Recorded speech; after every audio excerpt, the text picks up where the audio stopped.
لما ربنا يديلك فرصة لبداية جديدة ما تفسدهاش بالانتقام من الماضي. الانتقام ما بيأذيش غير صاحبه، وهتعيش باقي عمرك ندمان.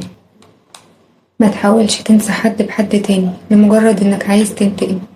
انت ما تستاهلش العقاب ده، والطرف التاني ملوش اي ذنب يشيل فاتورة مش بتاعته. سيب حقك، ربنا هيجيبهولك بأحسن مما كنت تتخيل، وهيعوضك بحب صادق وطاهر وقلب نضيف. ساعتها هتنسى وهتحمد ربنا وهتعجز عن شكره، وهتتمنى لو الزمن يرجع بيك تاني علشان تتخذل تاني وترجع تدوق طعم العوض والجبر اللي ما كنتش شايفهم وقت الصدمة. الزعل والغضب بيعمونا عن نعم كتير حوالينا. مش لازم تشوف الحكمة، بس تتأكد انك في ايدين الحكيم. ربنا ما بيدلش حد، ربنا بيعلمنا ويربينا علشان نقدر نمشي في الدنيا ونعرف نفرق ما بين معادن الناس. طبيعة الدنيا النقص، ومحدش بياخد كل حاجة. وما تركزش في حياة حد، ركز في حياتك. انت متعرفش قصاد النعمة اللي معاه اتاخد منه ايه، ولا حياته هو فيها ايه. احيانا بتكون النعمة فتنة، وقلة شكرك على النعمة بيسلبها البركة وبتضيع.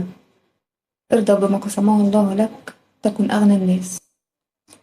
استغل الفرصة وابدأ من جديد مع ناس تقدر قيمة وجودك في حياتها، وقدر انت قيمة نفسك وخلقة ربنا فيك.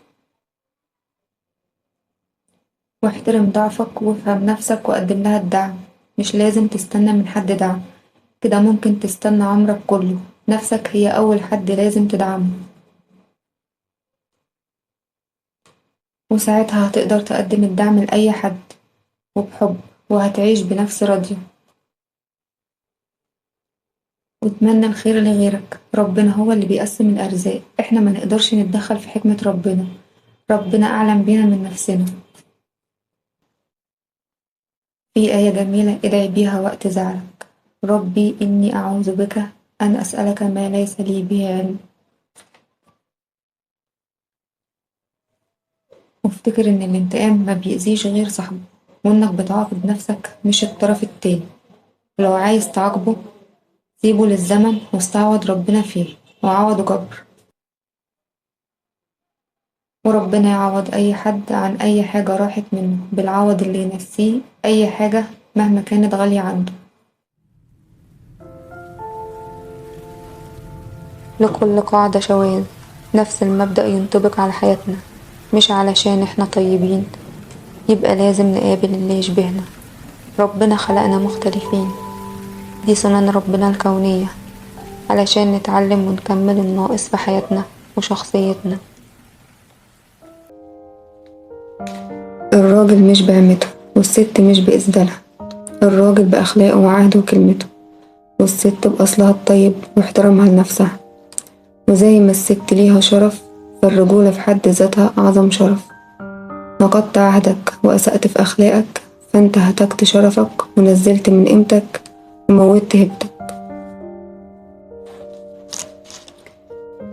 لو هتوفي اوعد، مش هتوفي أحسن لك اسكت. وانت كمان ما تعشميش وتدي ظهرك وكأنك ما شفتيش. خليكي قد كلامك، ولو هتمشي ما تذبحيش. اتفقنا نكون مع بعض من احترامنا لنفسنا، اننا نحترم وجودنا في حياة بعض. ما نقل من بعض مات اللي بينا. الحب مودة ورحمة واحترام، مش كلمة بنقولها والسلام. صرحتك بحب وقبلت بوجودي، واجب عليك من احترامك لنفسك تحترم الحياة اللي بينا. لو مش قد العلاقة ما تحولهاش لإعاقة، وبلاش جو اخد حد اختيار بابا وماما وصحابي وقرايبي. على الأقل هكون ضامنه. أحب أقول اللي بنحبه هنضمن إن مشاعره ما راحتش لحد تاني، وإن قلبه هيفضل ملكي، ومش هفضل في شك كل يوم والتاني. أحسن من اختيارات الناس. انت ما تضمنش القلب كان لمين. القلوب بإيد رب العباد، ومهما قالوا وعادوا ده ما حبوش ده ما عرفوش. وانت كنت عرفت منين كل اللي مخبياه النفوس؟ هو انت كنت عاشرته؟ العشرة مش قاعدة وكلمتين، أحيانا بنعاشر سنين ونكتشف ناس تانية ونحس بالغربة معاهم. القلوب ياما مخبية وشايلة على آخرها ومعبية، والكل طفح.